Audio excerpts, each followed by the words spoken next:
the Capitol. Jeff, what do you have?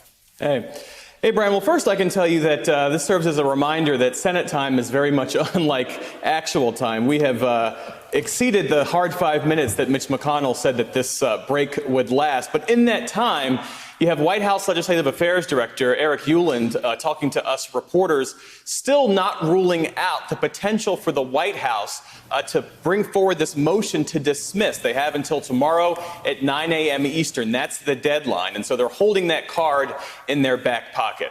He also says that the White House, when they do present their opening arguments on the case, that they will mount a robust and substantive defense, moving beyond sort of the process arguments that we've heard. And I suspect, just in listening to him speak, that we will see the White House, President Trump's legal defense team do what House Republicans did during the House portion of this impeachment process.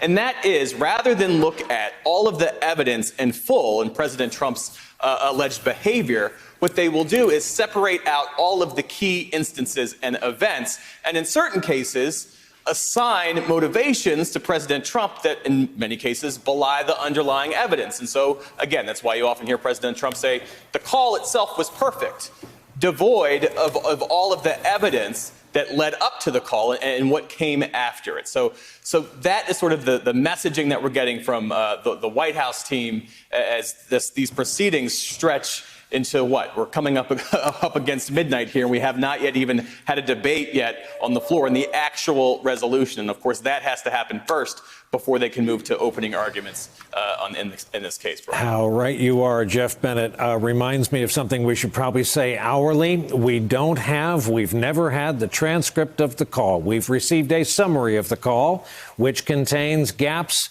and ellipses. It is not a transcript from a recording of the call. Senator, a question about a motion to dismiss. Obviously far different from an acquittal in the Senate.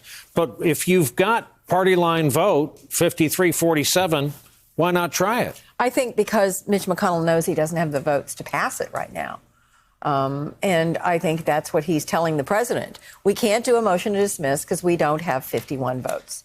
I think there are members who are uncomfortable short-circuiting this whole process. And it would have the appearance of, hey, we're not going to let them tell the story. We're going to shut this puppy down.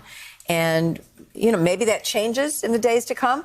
But as of today, all of my friends on the Hill tell me he did not have the votes to pass a motion to dismiss.